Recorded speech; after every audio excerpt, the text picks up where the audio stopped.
अस्सलाम वालेकुम नाजरीन। पाकिस्तान तहरीक इंसाफ के वो कारकुन जो 9 मई को लाहौर में कोर कमांडर हाउस पर हमला करने में मुलव्वस थे, उनकी जमानतों का सिलसिला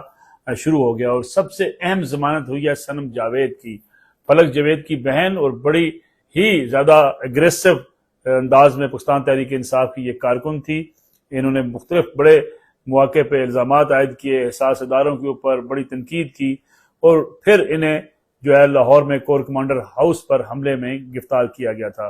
बाकी जो अराकीन जिनकी जमानत हुई है उनमें रुबीना जमील, शाहबानो गोरचानी, सैयद फैसल अख्तर, उसके अलावा अफशान तारिक, आशमा शुजा, अली मुबीन व मुबीन कादरी शामिल हैं। इन अफराद की आज जमानत तो ले ली गई, लेकिन इनकी रोपकार जारी न हो सकी, जिसकी वजह से इनकी रिहाई मुमकिन नहीं हुई।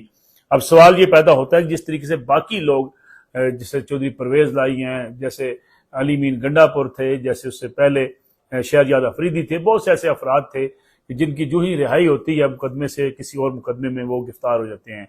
क्या सनम जावेद के साथ भी कुछ ऐसा ही होगा, या जो आज जिन लोगों की रिहाई के अहकामात हुए हैं ये जब जेल से निकलेंगे तो उन्हें किसी और मुकदमे का सामना तो नहीं करना पड़ेगा? ये बड़ा एक अहम सवाल है। बाज़ ज़राए ये बताते हैं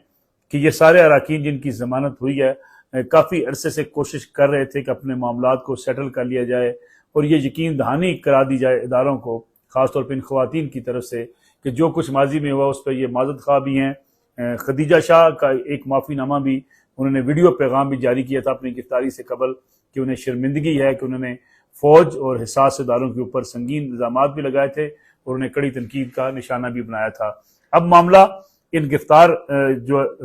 रिहा होने वाले जिनकी जमानत हुई है अराकीन के बारे में है। इन पीटीआई के अराकीन, क्या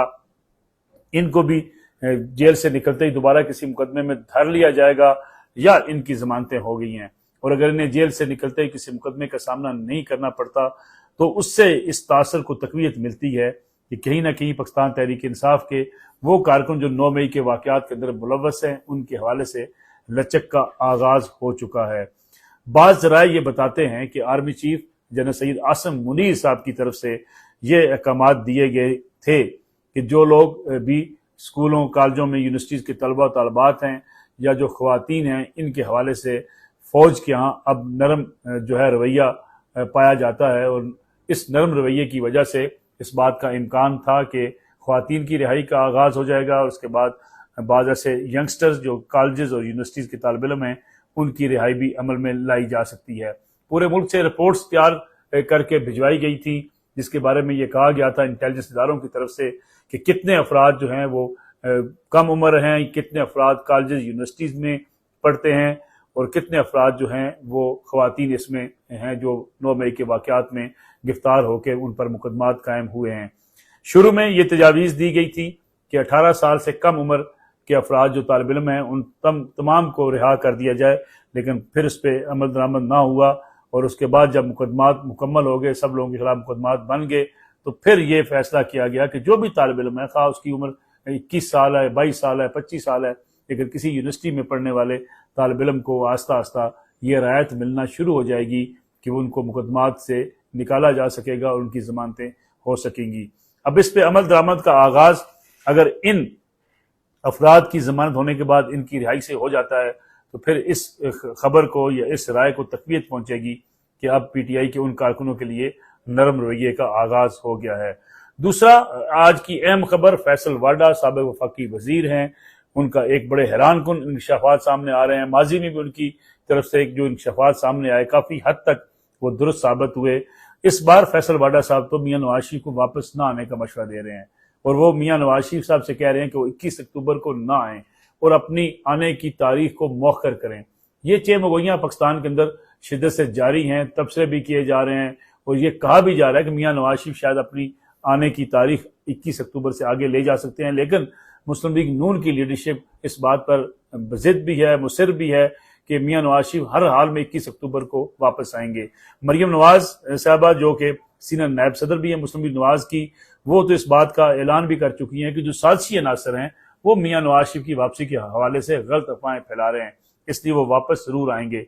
अब साजिशी अनासर वो तजियाकार भी हो सकते हैं और वो सियासतदान भी हो सकते हैं जो राय रखते हैं कि मियां नवाज शरीफ जो है वो वापस 21 तक नहीं आएंगे। और फिर साथ ही साथ फैसल वाडा का ये कहना कि आने वाली हुकूमत सिर्फ 17 माह चलेगी, यानी अगर मियां नवाज शरीफ की हुकूमत हुई तो 17 माह चलेगी, और मरियम नवाज की अगर हुकूमत हुई, अगर वो प्राइम मिनिस्टर हुई तो वो 13 माह चलेगी। मुल्क जिन मसाइल से दो चार है, जिन हालात से दो चार है, इन हालात से निकालना अब मियां नवाज शरीफ के बस में भी नहीं है और मरियम नवाज साहबा के तो बस में बिल्कुल भी नहीं है। इसलिए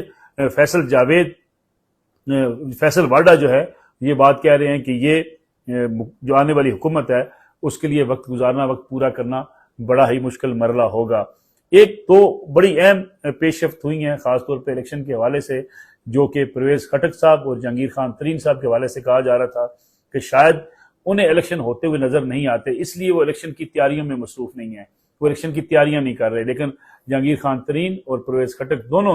दोनों रहनुमाओं ने जो पीटीआई से अलग हुए, जहांगीर खान तरीन अपनी पार्टी बना चुके हैं, परवेज खटक अपनी पार्टी बना चुके हैं, और दोनों ने इस बात का वेलकम किया है कि इंतखाबात बर वक्त होने चाहिए और बर वक्त होने जा रहे हैं। इसलिए ये दोनों सियासी जमातें जो हैं इंतखाबात के अंदर भरपूर हिस्सा लेंगी। तहरीक इंसाफ के लिए जहांगीर खान तरीन और उनकी पार्टी इस्तेकाम पाकिस्तान पार्टी इतनी खतरनाक शायद साबित ना हो जितनी परवेज खटक साहब की पाकिस्तान तहरीक इंसाफ पार्लियामेंटेरियन साबित हो सकती है। क्योंकि अगर देखा जाए तो परवेज खटक साहब और महमूद खान जो वज़ीर आला, दोनों वज़ीर आला रहे हैं पाकिस्तान तहरीक इंसाफ के केपीके के अंदर, उनके बहुत से लोग मुख्तलिफ नशिस्तों पर कामयाब भी हुए थे और वो बहुत से धड़ों को अपने साथ मिलाने में कामयाब हुए, जिसकी वजह से पीटीआई को केपीके के अंदर बड़ी पजीराई मिली और पीटीआई वहां 2 बार सूबाई हुकूमत बनाने में कामयाब रही। अब देखना यह है कि परवेज खटक साहब वो तमाम लोगों को जिनको वो अपने साथ मिला चुके हैं, वोटर्स को भी अट्रैक्ट करने में कितने कामयाब होते हैं, क्योंकि कहा जा रहा है कि बाज ऐसी नशिस्तें जो इलेक्टेबल्स की नशिस्तें हैं वो परवेज खटक ग्रुप के पास हैं। अगर वो नशिस्तें परवेज खटक साहब लेने में कामयाब होते हैं तो जो पीटीआई का गढ़ समझा जाता है केपीके, वहां पीटीआई के लिए सबसे बड़ा खतरा परवेज खटक साहब की सूरत में मौजूद है। इलेक्शन कमीशन ऑफ पाकिस्तान ने 2-3 बड़े अहम फैसले किए हैं। एक अहम फैसला तो ये है कि जो इंतखाबी अखराजात हैं जिसके हवाले से पाकिस्तान में हमेशा गलत बयानी की जाती है, झूठ की बुनियाद पर ये गोशवारे जमा करवाए जाते हैं। करोड़ों रुपए खर्च करने वाला भी जब अपना इंतखाबी अखराजात का गोशवारा जमा करवाता है तो उसमें लिखता है कि 10 लाख रुपए या 20 लाख रुपए की जो है वो रकम खर्च की गई है, बाकी अखराजात दोस्तों के जिम्मे डाल दिए जाते हैं। इलेक्शन कमीशन ऑफ पाकिस्तान अब इस बात को यकीनी बनाने की कोशिश कर रहा है कि जो भी शख्स इलेक्शन में हिस्सा लेगा वो उसका अपना जाती अकाउंट होगा, बैंक अकाउंट के जरिए वो ये खर्चे करेगा और इस खर्चों का उन्हें हिसाब देना होगा। कोई जॉइंट अकाउंट भी, यानी किसी मुश्तरका अकाउंट को भी जो है इलेक्शन के लिए अखराजात के लिए इस्तेमाल नहीं किया जा सकेगा। ये बड़ा मुश्किल काम होगा उन बड़े सरमायादारों के लिए कि जो पैसे के बलबूते पर मुख्तलिफ इलाकों में इलेक्शन भी लड़ते हैं, इलेक्शन जीत जाते हैं और इलेक्शन लड़ने के बाद बड़े आराम से कह देते हैं कि 10 से 20 लाख रुपए खर्च हुए, बाकी तो हमारे दोस्तों ने किए थे। अब उनके पास अगर इस किस्म के सबूत होंगे, लगता यह है कि अगर इस बार इलेक्शन कमीशन ऑफ पाकिस्तान ने सही कार्रवाई की तो बड़े सरमायादार बड़े पैसे के जोर पर जो इलेक्शन लड़ते हैं उनके लिए मुश्किलात खासी हद तक बढ़ जाएंगी। इलेक्शन कवानीन तकाजा करते हैं अमल दरामद का, और इस बार शायद इलेक्शन कवानीन पर सख्ती से अमल दरामद होने का कुछ इम्कान नजर आता है।